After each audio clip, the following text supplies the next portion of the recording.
Morning, VC.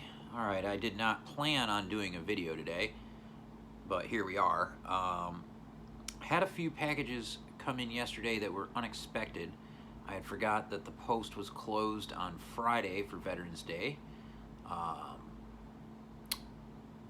And so these packages arrived yesterday. I honestly didn't expect them till later next week. So we've got those, and then I saw a video from Ken McAuliffe. He gets a lot of the new reissues sent to him to review. So he didn't really review them, but he showed a bunch. And I had no idea that this one record was getting reissued, so I hopped into Lunchbox to get it. And of course, when you go into Lunchbox, you find other records. Records happen. So yeah. So we're going to show you some more records. Gentleman passed away in South Carolina. Carolina Soul has been posting this collection over the last few weeks.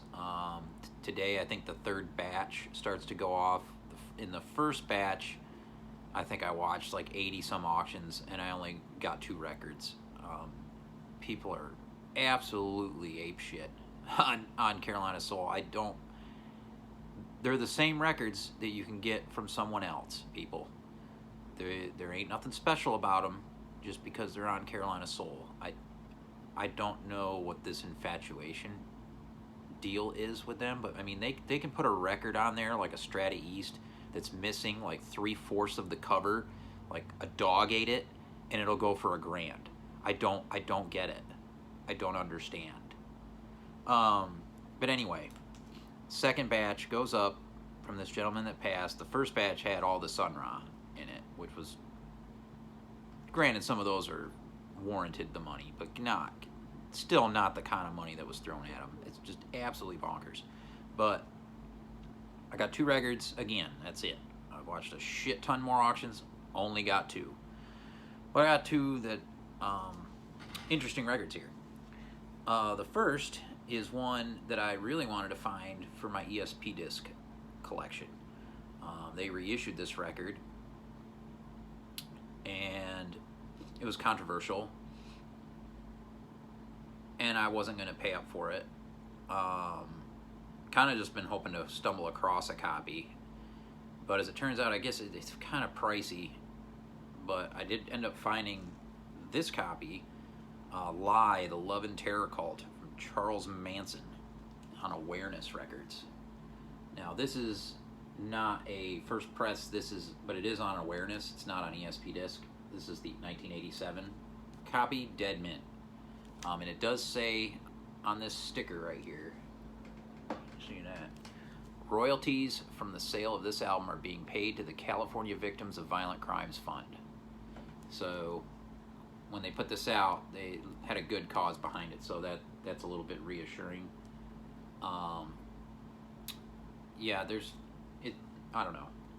This dude, I guess, wrote a song that the Beach Boys used, which is crazy. But this was more of a collection type buy for me. So there's that. That's a bizarre record to have, but whatever. But this one I was really stoked to get. This is Howlin' Wolf. Howlin' Wolf's new album, he doesn't like it. He didn't like his electric guitar at first either. On Cadet Concept. This is the LPS 319, so this is the first pressing of this. I only had some Howlin' Wolf 7 inches, I believe, so this is the first I found of his as far as a record's concerned. And it's not in the greatest of condition, so it was a good deal. Yeah, it's not too bad either. Great Electric Blues, and he really wasn't happy about recording this record the way he had to record it, from what I understand. Somebody can fill me in on the whole story. I think actually Steve Carlson has shown this record not too far back and told the story of this record, if I'm not mistaken. Steve will let me know if I'm wrong. So there's that. That's the only two I got from the second batch from that collection from Carolina Soul. Third batch is going off today. I can already tell I'm not going to hardly get anything again out of it, because people are dumber than shit. Next, I got a couple records in the other package from Permanent. Again, I didn't think this was coming until next week. The first was one, I had seen this record at Bop Shop, actually, of all places, in Rochester, but I wasn't able to get it. And so it popped up on Permanent, really, really cheap. I don't know, this was under 20, pretty sure. DOA, Bloodied But Unbowed. The Damage to Date, 1978 to 83. One of my favorite punk groups from Vancouver, British Columbia, Canada. Did I tell you they were from Vancouver? Did I tell you they were from Vancouver? This is got a bunch of freaking shit on it. 19 cuts. 1983. This was a U.S. original copy. On CD Presents, I believe. Yeah. We want to create a world so free we can run wild, it says on the back. Great fucking band. Dig everything I've heard from this band. So that was a fun one to find. And then this one I was really happy to get. And I jumped on it. It's funny, it's one of those where, and they do this every time, and it's kind of fucking annoying. Permanent will put grade G plus or VG and says plays better than it looks, and they write it on every listing that's not of up to snuff condition, so we know it's total bullshit. But because the price was so goddamn low on this record, I had to go for it. I've been seeing originals go for a shit ton, and this is an original first pressing, first press, Taj Mahal self-titled record. The cover's completely intact as far as it's in one piece. Let's just say that it definitely has some seam splitting, but it's all there. And it's funny, one side of this is G plus to VG minus, and one side is mint. I cleaned it up. Side 2 is dead mint. It doesn't make any sense. So there's side 2. Side 1 is got like paint on it or something. I can't get it off. There's some specks on there, and it definitely causes surface noise. But I think this was like, I don't know. This is a $100 record. I think it was $15. So I went for it. Great fucking record. And this is one that I was aware of through Maslow, actually. He's championed this record over and over, and I took note of it. And I love this cover, and it's a damn good record. Happy to have a copy. If I find a better copy at a deal, I will grab it, but that's going to be a good filler copy for right now. Okay, so that was the mail, and then I went into Lunchbox to get the two releases from Friday that I wanted to get. And the main one was Roy Brooks' Beat. This is a very, very expensive record to try to freaking get an original of. I've run across it a few times, but holy Lord, is it a pain in the ass to try to get. People bid the shit up on this record. I mean, it's a good record, but it's not no $300 record to me. So that's just the deal for me. But yeah, great freaking drummer, Roy Brooks. This has got Blue Mitchell, Eugene Taylor, Hugh Lawson, George Bohannon, and Junior Cook. Junior Cook slays it. And this is the Verve by Request series, the third man that Jack White's putting out. and they do quality work. So, and this was like 20 some bucks. So I was happy to get it because like the Tone Poets are now up to 40 after tax around here at Lunchbox and Repo, and I'm over it. They can fuck off with that price completely. So glad that these are reasonably priced. And I did get this one CD because it was reissued. Epic album Botch, We Are the Romans. Really damn good heaviness. I think they're from the Boston area. Came out in 1999. This is really fucking old, heavy shit. But yeah, I'm stoked to get this. It's like this gatefold jacket thing. I don't know, it does a bunch of things. That'll be going. I needed to get something new for the car. So this is for the ride. So I have some heaviness going to and from work. Great guitars on that. Wild shit.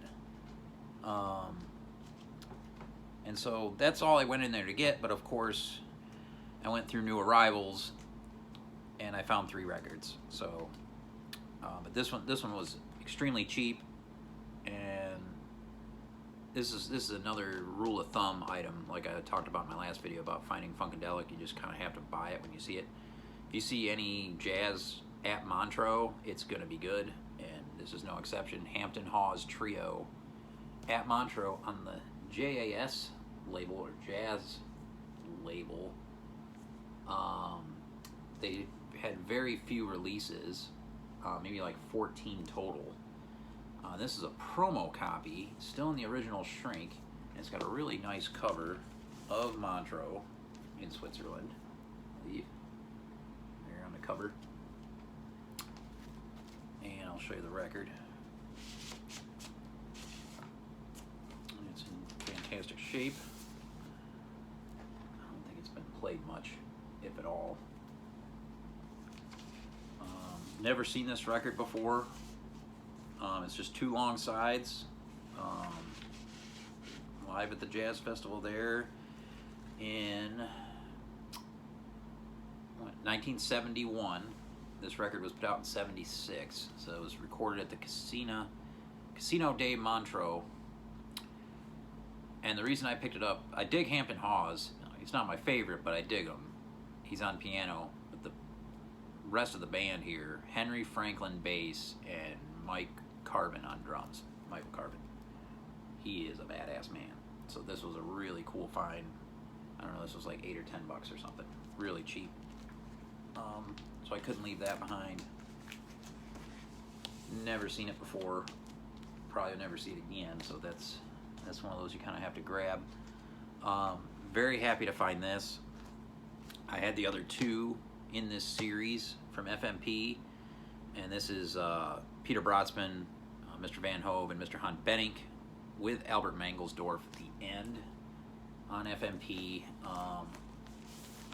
These are the Austrian Cienfuegos reissues that I have. Originals are really pricey and always overseas. And these are beautiful copies, like 180 gram. Feel well, yeah, with a really nice sleeve, very well done.